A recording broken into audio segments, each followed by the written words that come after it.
Hi friends, welcome to flavour by Shiba channel.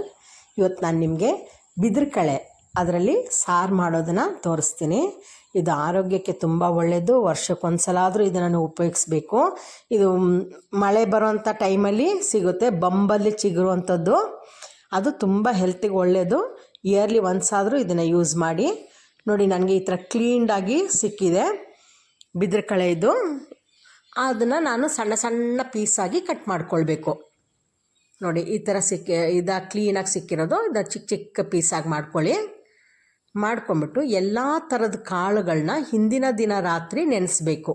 ಕಡಲೆಕಾಳು, ಅಲಸಂದೆ ಕಾಳು, ಹುರುಳಿಕಾಳು, ಬಟಾಣಿ ಮತ್ತು ಹೆಸ್ರು ಕಾಳು ಇದೆಲ್ಲವನ್ನು ಹಿಂದಿನ ದಿನ ರಾತ್ರಿ ನೆನೆಸಿಡ್ತಾಯಿದ್ದೀನಿ. ಆಮೇಲೆ ನಾವು ಬಿದಿರುಕಳೆ ಇದೆ ನೋಡಿ, ಅದನ್ನು ಸಣ್ಣ ಸಣ್ಣದಾಗಿ ಕಟ್ ಮಾಡ್ಕೊಂಡಿದ್ನಲ್ಲ, ಅದನ್ನು ಸ್ವಲ್ಪ ಉಪ್ಪು ಅರಿಶಿನ ಹಾಕಿ ಬೇಯಿಸ್ಕೊಳ್ಬೇಕು. 1-2 ವಿಜಿಲ್ ಚೆನ್ನಾಗಿ ಬೇಯಿಸ್ಕೊಂಡ್ಬಿಟ್ಟು, ಫಸ್ಟ್ ವಿಜಿಲ್ ಫುಲ್ ಫ್ಲೇಮಲ್ಲಿಡಿ, ಸೆಕೆಂಡ್ ವಿಜಿಲ್ಗೆ ಸಿಮ್ಮಲ್ಲಿಡಿ. ಆಮೇಲೆ ಬೇಯಿಸಿದಂಥ ಈ ನೀರನ್ನು ಚೆಲ್ಬಿಡಬೇಕು. ಇದು ಎಕ್ಸಸ್ ಆಫ್ ಹೀಟ್ ಇದು, ಹಾಗಾಗಿ ಆ ಬೇಯಿಸಿದಂಥ ನೀರನ್ನು ಚೆಲ್ಬಿಟ್ಟು ಇದನ್ನು ಮಾತ್ರ ಸಪ್ರೇಟು ತೆಗೆದಿಟ್ಕೊಳ್ಳಿ. ಈಗ ಮಿಕ್ಸಿಗೆ ಗ್ರೈಂಡ್ ಮಾಡೋಕ್ಕೆ ಏನೇನು ಬೇಕು ನೋಡೋಣ. ಸ್ವಲ್ಪ ತೆಂಗಿನಕಾಯಿ, ಇದು ಜಾಸ್ತಿ ಆಗುತ್ತೆ ಈ ಸಾರು, ಅದಕ್ಕೆ ಸ್ವಲ್ಪ ತೆಂಗಿನಕಾಯಿ ಮತ್ತು ಟೊಮೆಟೊ, ಒಂದು ದೊಡ್ಡ ಸೈಜ್ದು ಟೊಮೆಟೊ ಹಾಕ್ತಾಯಿದ್ದೀನಿ. ಮತ್ತು ಅದ್ರ ಜೊತೆಗೆ ಈರುಳ್ಳಿ ಹಾಕ್ತಾಯಿದ್ದೀನಿ, ಅದು ಕೂಡ ಒಂದು ದೊಡ್ಡ ಸೈಜ್ದು ಈರುಳ್ಳಿ ಹಾಕ್ತಾಯಿದ್ದೀನಿ. ಮತ್ತು ಶುಂಠಿ, ಸ್ವಲ್ಪ ಬೆಳ್ಳುಳ್ಳಿ.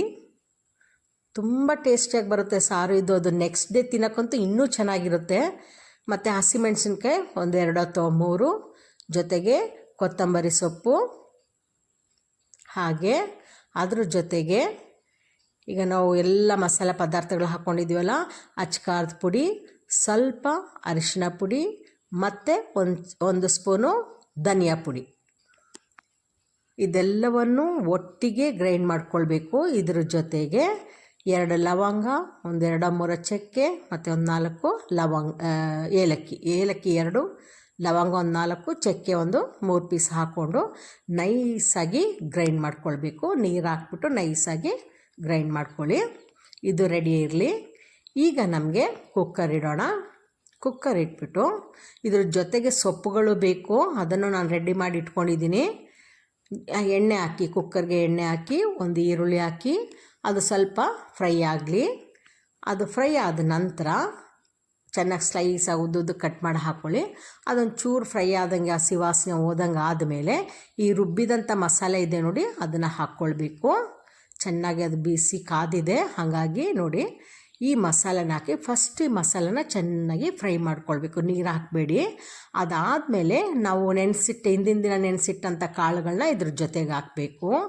ಆಮೇಲೆ ಬೇಯಿಸಿಟ್ಟಂಥ ಬಿದಿರುಕಳೆ ಇದೆ ನೋಡಿ, ಅದನ್ನು ಹಾಕಬೇಕು. ಅದಲ್ಲದೆ ಎಲ್ಲ ಥರದ ಸೊಪ್ಪುಗಳು ಯಾವುದು ಸಿಗುತ್ತೆ, ಮೀನ್ಸ್ ದಂಟನ ಸೊಪ್ಪು, ಕೀರೆ ಸೊಪ್ಪು, ಸಬ್ಸಿಗೆ ಸೊಪ್ಪು, ಅದೆಲ್ಲವನ್ನು ನಾನು ಸ್ವಲ್ಪ ಹಾಕಿದ್ದೀನಿ. ಅದೆಲ್ಲರದ್ದು ಟೇಸ್ಟ್ ಸಖತ್ತಾಗಿ ಬರುತ್ತೆ ಸಾರು. ಎಲ್ಲ ಥರದ ಕಾಳುಗಳು ಈಗ ಮಿಕ್ಸಿ ತೊಳೆದಿದ್ದ ಜಾರ್ ತೊಳೆದಿದ್ದ ನೀರು ಹಾಕ್ತಾಯಿದ್ದೀನಿ. ಈ ಸೊಪ್ಪುಗಳು, ಕಾಳುಗಳು ಮತ್ತು ಆ ಬಿದಿರುಕಳೆದು ಮತ್ತು ಈ ಮಸಾಲೆ ಜೊತೆಗೆ ಅದು ಬೇಯೋದು ತುಂಬ ಒಂದು ಒಳ್ಳೆ ಸ್ಮೆಲ್ ಬರುತ್ತೆ ಬೆಂದಾಗ. ನೋಡಿ, ಹಿಂಗೆ ಕುಕ್ಕರ್ ಮುಚ್ಚಿಬಿಟ್ಟು ಒಂದು ಫುಲ್ ಫ್ಲೇಮಲ್ಲಿಡಿ, 1 ವಿಜಿಲ್ಗೆ. ನಂತರ ಸಿಮ್ಮಲ್ಲಿ 1-2 ವಿಜಿಲ್ ಬರಲಿ, ಚೆನ್ನಾಗಿ ಬೇಯಬೇಕು ಆ ಕಾಳುಗಳನ್ನು. ನೋಡಿ, ಬೆಂದಿದೆ ಈಗ, ತುಂಬ ಚೆನ್ನಾಗಿ ಅನಿಸುತ್ತೆ. ನೆಕ್ಸ್ಟ್ ಡೇಗಂತೂ ಇನ್ನೂ ಚೆನ್ನಾಗಿ ಅನಿಸುತ್ತೆ. ಎಲ್ಲರ ಜೊತೆ ತಿನ್ಬೋದು, ರೊಟ್ಟಿ, ಚಪಾತಿ, ಅನ್ನ, ಸಾರು ಎಲ್ಲರ ಜೊತೆಗೂ ತಿನ್ಬೋದು. ಮತ್ತು ಹೆಲ್ತಿಗೆ ತುಂಬ ಒಳ್ಳೆಯದಿದು ಅಂಥೇಳಿ ನೋಡಿ. ಈಗ ಬೆಂದಿದೆ, ಇದು ಕರೆಕ್ಟಾಗಿ ಬೆಂದಿದೆ. ಇದನ್ನು ಈಗ ನಮಗೆ ಒಂದು ಬೌಲಲ್ಲಿ ಸರ್ವ್ ಮಾಡ್ಕೊಳ್ಳೋಣ. ತುಂಬ ಚೆನ್ನಾಗಿ ಅನಿಸುತ್ತೆ ಸಾರು. ಎಲ್ಲ ಕಾಳುಗಳದ್ದು ಟೇಸ್ಟು, ಎಲ್ಲ ಸೊಪ್ಪುಗಳದ್ದು ಸ್ಮೆಲ್ಲು ಮತ್ತು ಈ ಬಿದಿರುಕಳೆದು ಮಸಾಲೆದು ಅದೆಲ್ಲ ತುಂಬ ಚೆನ್ನಾಗಿ ಅನಿಸುತ್ತೆ. ಒಂದು ಸಲ ನೀವು ಇದನ್ನು ಮಾಡಿ ನೋಡಿ, ಪದೇ ಮಾಡ್ಕೊಳ್ಬೇಕು ಅಂತ ಅನಿಸುತ್ತೆ. ವರ್ಷಕ್ಕೆ ಒಂದು ಸಲ ಮಾಡಿಕೊಂಡು ಖುಷಿಯಾಗಿ ತಿನ್ನಿ. ಈಗ ಸೀಸನ್ ಸಿಗುತ್ತೆ ಎಲ್ಲ ಕಡೆಗೂ. ನೆಕ್ಸ್ಟ್ ವಿಡಿಯೋದಲ್ಲಿ ನಮಗೆ ಮೀಟ್ ಮಾಡೋಣ. ಅಲ್ಲಿವರೆಗೂ take care, bye, thank you.